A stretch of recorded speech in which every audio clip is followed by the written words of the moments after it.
난 정말 결혼을 잘했다. 이보다 더 좋은 아내와 이보다 더 훌륭한 남편을 만날 수 없다. 앞으로도 생각하는 분 손 들어봐요.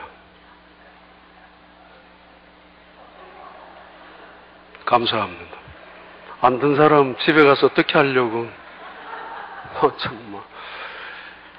만약에 내가 이런 아내를 만나지 않았다면, 나는 이 남편을 만나지 않았다면 내 인생은 이미 종쳤을 것이다 라고 생각하는 사람 손 들어봐요. 그래도 안 되네. 나는 다시 태어난다 할더라도 나는 이 여자와 바로 나의 아내와 나의 남편과 다시 결혼할 것이다 라고 생각하는 사람 마지막 기회 줍니다. 손 들어봐요. 그래도 뭐 손 안 드는 분 할 수 없습니다. 무슨 배짱인지 그 대신 집에 가서 이야기는 할 필요는 없습니다. 만약에 그 여자가 그 남자를 남편으로 만나지 않았었다면은 지금보다 그 여자는 훨씬 더 날개 펴고 빛나게 그리고 우아하게 행복하게 값지게 살 수 있었을 텐데 라는 그런 여자가 있을 수도 있습니다.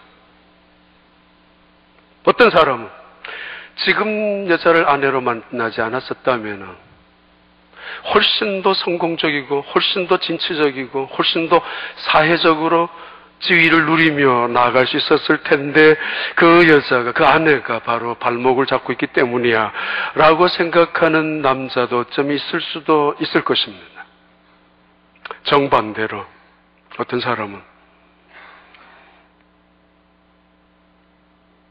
지금의 남자를 만났기 때문에 그래도 대접받고 그래도 대우받고 그래도 사람 취급까지 받는 그런 사람도 어쩌면 있을 수 있습니다. 만약에 그 남자를 남편으로 만나지 못했다면 그 인생은 정말 초라하기 짝이 없었을 텐데 말입니다. 또 어떤 사람은 그 여자를 자기 아내로 만난 덕으로 그 힘으로 처가떡인지 아내 덕을 보면서 결국은 사실 별 볼 일 없었던 사람이었습니다마는 출세한 사람도 있을 것입니다. 어쩌면 여러분 마음속에 난 어떤 쪽에 속할 것인가? 이제 늦었습니다. 90% 이상은 다 이미 이 자리에 있는 분들, 결혼한 분들은 이미 결정되었습니다. 뭐 가슴 두근거릴 필요 하나도 없습니다. 이미 다 결정된 분이 앉아 계십니다. 한번 들어봐요. 강 큰 남자들이 어떤 남자인가? 20대의 강 큰 남자, 밥상 앞에서 반찬 투정하는 남편. 30대의 강 큰 남자, 아침 차려달라고 소리치는 남자. 그리고 아내가 보고 있는 채널을 돌려서 자기가 마음대로 바꾸는 남자. 40대의 강 큰 남자, 부인이 야단치고 있을 때 딴짓하고 대꾸하는 남편. 그리고 아내의 생일, 결혼기념일조차 기억도 안 하고 있는 남자. 50대 강 큰 남자, 부인이 외출할 때 어디 가느냐고 묻는 남편. 밤늦게 돌아온 아내를 보면서 어디 갔다 왔느냐고 묻는 남편. 이건 저도 안 합니다. 저한테 항상 하는 말이 있습니다. 묻지 마라. 음성 쫙 깔고 합니다. 그것도 묻지 마라. 이러면 끝납니다. 60대 부인에게 돈 그동안 모아준 거 다 어디 썼느냐고 묻는 남자. 자기 벌어준 돈 어디 갔느냐고 묻는 남자. 그래서 화내는 남자. 70대 부인이 외출할 때 함께 따라가 나가겠다고 쩔레쩔레 따라 나서는 남편. 추측입니다. 80대 강 큰 남자. 죄송합니다. 80세까지 살아서 부인 고생시키는 남자. 가장 강 큰 남자. 이 강 큰 남자 이야기를 하는데도 이해도 안 되고 수긍도 안 하는 남자. 보통 남자가 아닙니다. 이건 뭐 대단한 남자입니다. 부부 이야기입니다. 다음 주까지. 우리가 갖고 있는 두 개의 컴플렉스가 있습니다. 하나는 신데렐라의 컴플렉스. 좋은 남자, 좋은 사람 만나서 일약 행복해지고, 일약 신분의 상승이 이루어지고, 일약 불행이 끝나고 행복만 있는 삶, 신데렐라의 꿈을 갖고 있는 어쩌면 컴플렉스가 있을 수 있습니다. 정반대의 컴플렉스를 갖고 있는 사람, 평강공주 신드롬 또는 컴플렉스. 내가 남편을 뒷바라지해서 못난 남편이지만은 어떤 가능성을 만들고 그 가능성을 세워줘서 사회적으로 인정받게 만드는, 그리고 헌신적이고 희생적인 아내. 여러분은 평강공주 스타일입니까? 아니면은 신데렐라의 꿈을 안고 있었는데 여전히 이것도 저것도 아닙니까? 그 이야기.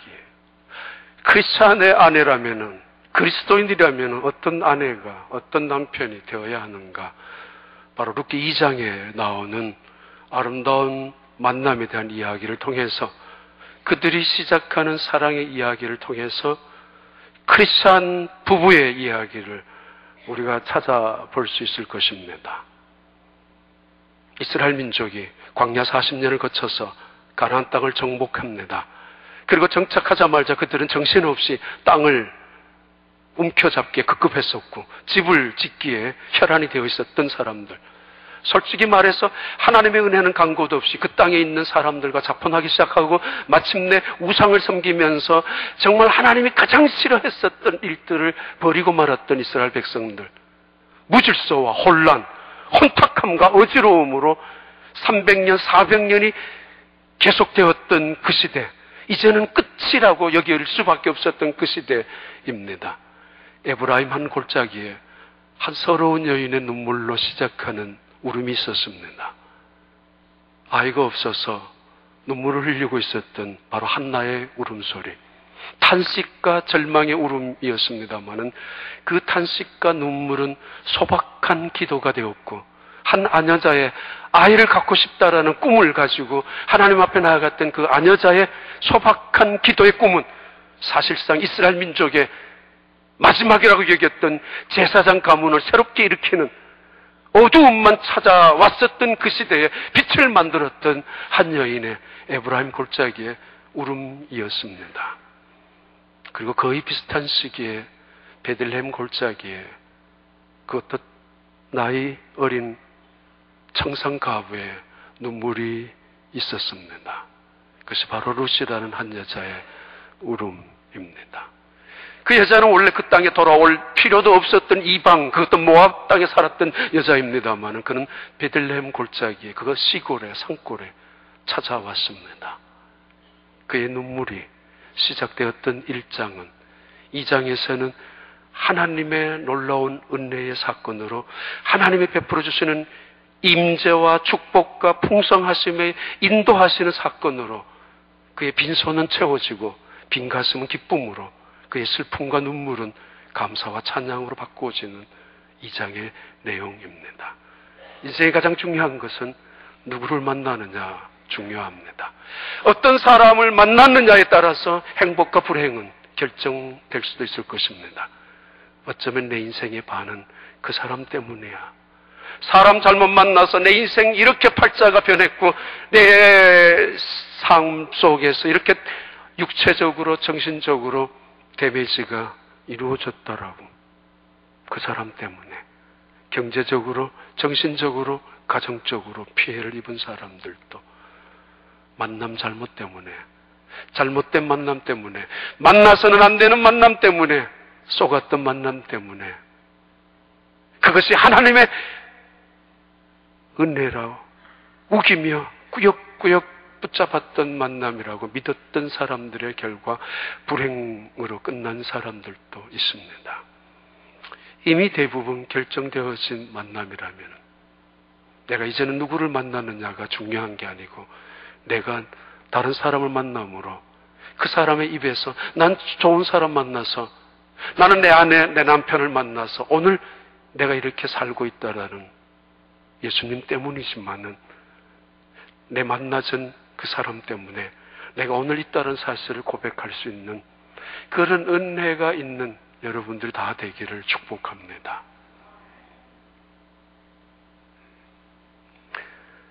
룻기 2장의 한 여인의 베들레헴 골짜기에 나타난 한 여자의 이야기 시작입니다. 그 여자는 은혜를 찾고 있는 여자입니다. 은혜를 갈망하는 여자입니다. 은혜를 사모하는 여자입니다. 그리고 은혜에 목숨을 걸고 목말라 하고 있는 여자입니다. 룻기 2장 2절의 말씀은 이렇게 시작하고 있습니다. 모압 여인 룻이 나오미에게 이르되 원하건대 내가 밭으로 가서 내가 누구에게 은혜를 입으면 그를 따라서 이삭을 줍겠나이다 하니 나오미가 그에게 이르되 내 따라 갈지어다 하며, 베들레헴 골짜기로 쫓아왔던 룻이라는 한 여자, 가끔씩 한국에 가서 보면은 시골에 베트남에서, 라오스에서, 필리핀에서 그 한국으로 시집온 분들이 계십니다. 우리 고향교회에도 그분들을 위한 프로그램이 있는 걸 봤습니다만 대부분 월남에서 온 분들이 꽤 많습니다. 나이도 어리고 또 한국에 뭔가 찾아서 왔었을 것입니다만 때로는 불행만 안고 돌아가는 사람들도 꽤 있다고 들었습니다. 그리고 그들의 자녀들이 태어나면서 적응하지 못해서 어려운 문제를 겪고 있는 문화적인 갈등이 한국에서도 일어나고 있다는 이야기를 듣고 있습니다. 룻이라는 한 여자, 그는 고향 땅이 아닌 베들레헴으로 돌아왔습니다. 대단한 것을 기대하고 무슨 재혼의 꿈을 안고 아니면 가족에게 돈을 붙여줘야 되겠다라는 또 다른 행복을 찾고 청혼의 꿈을 가지고 돌아온 여자는 절대 아닙니다. 오직 한 가지의 기대만 갖고 왔습니다. 은혜만을. 세상은 자기의 노력으로 하면은 얼마든지 이룰 수 있고 열심으로 살면 무엇인가 쟁취할 수도 있고 때로는 좋은 사람 만나면은 괜찮은 사람 만나면은 행복을 얻을 수도 있고 그리고 사랑하면은 무엇이든지 할 수 있고 사랑하는 사람 만나면은 못할 것이 없고 못 견딜 것도 없는 그런 힘을 가지며 살아갈 때도 있습니다. 그러나 그렇지 않습니다.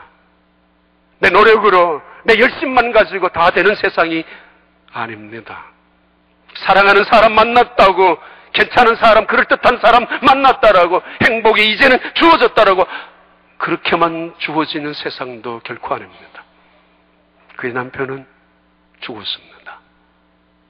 어쩔 수 없이 죽었을 것입니다.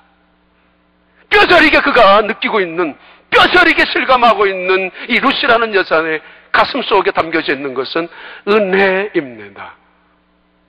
은혜를 아는 사람들, 뼈저리게 은혜가 무엇인가를 깨달았던 사람들은 아무리 작은 것 앞에서도 고마워할 줄 압니다. 아무리 사소하고 시시한 것 앞에서도 진심으로 감사하는 마음을 놓치지 않습니다. 그러나 교만한 사람들은, 욕심 많은 사람들은, 거만한 사람들은 아무리 큰 도움을 주더라도 고마워하지 않습니다. 당연한 것쯤으로 생각합니다. 오히려 원망합니다. 오히려 적다고 불평합니다. 그래서 세상이 시끄럽고, 그래서 세상이 불행한 사람들이, 불쌍한 사람들이 많은 법입니다. 어머니, 내가 오늘 나가서, 밭에 나가서 누군가에게 은혜를 입으면 그 밭에 나가서 이삭을 줍고 오겠습니다. 밭에 나가서 이삭을 줍는 게 무슨 은혜입니까? 당연한 규칙일 수 있습니다. 누군가가 허락 안 해주더라도 뛰어들어가서 가져올 수 있습니다. 그러나 이 여인은 뼈저리게 느끼고 세상 살아오면서 배운 것 하나가 있는데 인생은 결국은 은혜를 받으며 살아간다는 것을 깨닫고 있습니다. 한 여인의 깨닫는, 그리고 그리스도인의 아내로서 가져야 되는 가장 아름다운 심성의 모습입니다. 교양이라고요? 아니면 미모라고요? 아니면 슬기로움, 지혜라고요? 그 이상을 뛰어넘는 은혜를 사모하는, 은혜가 무엇인지를 깨닫고 있는 한 여인의 고백의 시작입니다. 10절 이렇게 계속합니다.